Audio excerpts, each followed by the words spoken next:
Assalamualaikum warahmatullahi wabarakatuh. Sampurasun Ki Jabar, perkenalkan nama saya Nauraliza Baronilita, siswi SMA Negeri 1 Majalaya, Kabupaten Karawang. Berbicara soal tata tertib berlalu lintas, memang tidak ada habisnya. Menurut data kepolisian, di Indonesia rata-rata 3 orang meninggal setiap jam akibat kecelakaan jalan. Artinya, persoalan tata tertib berlalu lintas ini merupakan salah satu hal yang perlu diperhatikan oleh pemerintah maupun masyarakat. Maka dari itu, pada kesempatan kali ini saya akan menjelaskan mengenai aturan berlalu lintas. Pasti kita sering mendengarkan kata lalu lintas. Apa sih lalu lintas itu? Lalu lintas di dalam Undang-Undang Nomor 22 Tahun 2009 didefinisikan sebagai gerak kendaraan dan orang di ruang lalu lintas jalan. Sedangkan yang dimaksud dengan ruang lalu lintas jalan adalah prasarana yang diperuntukkan bagi gerak pindah kendaraan, orang, atau barang yang berupa jalan dan fasilitas pendukung.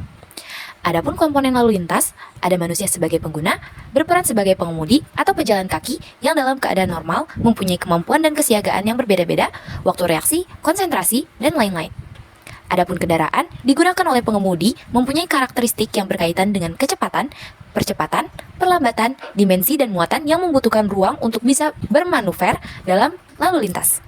Selanjutnya, ada jalan, merupakan lintasan yang direncanakan untuk dilalui kendaraan bermotor maupun kendaraan tidak bermotor, termasuk pejalan kaki. Sebagai pengguna jalan, tentunya kita sering melihat rambu-rambu lalu lintas. Kalian tahu gak sih arti-arti dari rambu tersebut yang terdapat pada jalanan yang sering kita lewati? Yang pertama, ada rambu larangan. Rambu larangan menunjukkan perbuatan yang dilarang dilakukan oleh pemakai jalan. Warna dasar dari rambu jenis ini adalah berwarna putih dan lambang atau tulisan berwarna hitam atau merah. Selanjutnya, ada rambu peringatan. Rambu jenis ini digunakan untuk memberi peringatan kemungkinan ada bahaya atau tempat berbahaya di depan pengguna jalan. Warna dasar rambu peringatan berwarna kuning dengan lambang atau tulisan berwarna hitam. Selanjutnya, ada rambu perintah. Rambu ini menyatakan perintah yang harus dilakukan oleh pemakai jalan. Rambu perintah berbentuk bundar, berwarna biru, dan lambang atau tulisan berwarna putih serta merah untuk garis serong sebagai batas akhir perintah. Selanjutnya, ada rambu petunjuk. Yang pertama, ada rambu pendahulu petunjuk jurusan. Menyatakan petunjuk arah untuk mencapai tujuan antara lain kota, daerah, atau wilayah, serta rambu yang menyatakan nama jalan dinyatakan dengan warna dasar hijau dengan lambang atau tulisan warna putih. Yang kedua, ada rambu petunjuk jurusan menggunakan huruf kapital pada huruf pertama. Selanjutnya, menggunakan huruf kecil atau seluruhnya menggunakan huruf kapital atau huruf kecil. Petunjuk jurusan kawasan dan objek wisata dinyatakan dengan warna dasar coklat dengan lambang atau tulisan warna putih. Yang keempat, ada rambu petunjuk yang menyatakan tempat fasilitas umum, batas wilayah suatu daerah, situasi jalan, dan rambu berupa kata-kata serta tempat khusus dinyatakan dengan warna dasar biru.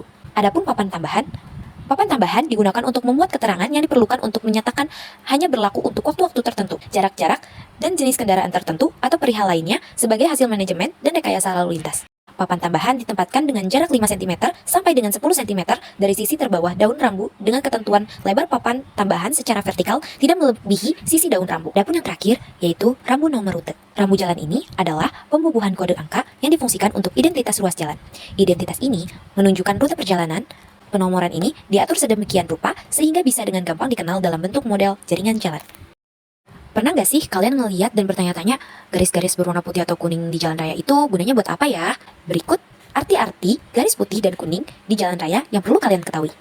Marka jalan merupakan suatu tanda yang terdapat di permukaan jalan untuk memberikan informasi kepada pengguna jalan, baik pengendara ataupun pejalan kaki. Seperti halnya dengan rambu-rambu lalu lintas, fungsi dari marka jalan yaitu untuk mengatur lalu lintas dan memperingatkan atau menuntun pengguna jalan ketika sedang berlalu lintas. Garis-garis berwarna kuning dan putih tersebut memiliki arti atau makna-makna tersendiri, sehingga para pengguna jalan tidak bisa seenaknya berkendara di jalan. Marka jalan akan membatasi daerah kepentingan lalu lintas sesuai dengan bentuk garisnya. Sebelum pergi berkendara, haruslah kita perhatikan hal yang utama dalam menjaga keselamatan selama di jalan. Mengikuti etika berkendara yang baik sangat penting untuk menjaga keselamatan diri sendiri, penumpang, juga pengguna jalan lainnya. Mari kita pelajari berbagai etika penting berkendara. Yang pertama, usia pengendara haruslah di atas 17 tahun dan memiliki SIM. Karena 50% kecelakaan lalu lintas disebabkan pengendara yang tidak memiliki SIM. Selanjutnya, pastikan surat-surat kendaraan Anda lengkap. Selanjutnya, mematuhi aturan lalu lintas, menggunakan lampu sen dengan benar. Hal ini termasuk mematuhi rambu-rambu lalu lintas, batas kecepatan, serta memberikan prioritas kepada kendaraan lain saat diperlukan. Selanjutnya, lampu sen pada kendaraan menjadi alat penting yang digunakan untuk berkomunikasi dengan pengemudi lainnya. Menggunakan lampu sen dengan benar akan membantu pengemudi lain memahami niat Anda. Jadi, pastikan bahwa Anda sudah memahami kapan waktu yang tepat untuk menggunakan lampu sen. Selanjutnya, menghargai hak pengguna jalan lainnya. Etika berkendara yang baik melibatkan pemberian hak lintas kepada pengendara lain yang membutuhkan. Selanjutnya, menghindari penggunaan smartphone saat berkendara. Penggunaan smartphone saat berkendara merupakan tindakan berbahaya yang tidak boleh dilakukan. Saat Anda tergoda untuk mengirim pesan atau menerima panggilan, sebenarnya fokus perhatian terhadap jalanan menjadi buyar. Atau terdapat pengemudi yang berkendara secara ugal-ugalan. Selanjutnya, mengemudi dengan sabar. Etika berkendara yang baik juga melibatkan kesabaran di jalan. Terkadang, situasi lalu lintas bisa membuat Anda menjadi frustasi. Seperti halnya kemacetan. Selanjutnya, menjaga jarak aman.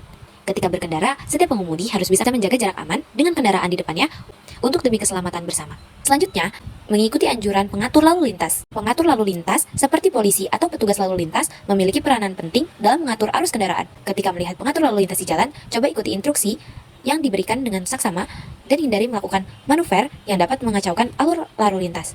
Selanjutnya, menggunakan klakson dengan bijak. Selanjutnya, tidak mengemudi dalam kondisi mabuk atau mengantuk. Mengemudi dalam kondisi tersebut merupakan pelanggaran serius terhadap etika berkendara. Kedua kondisi tersebut dapat mengurangi refleks dan kemampuan Anda dalam mengemudi. Sama seperti lampu sen, klakson juga sangat berguna dalam berkendara karena bisa memberikan peringatan kepada pengemudi lain.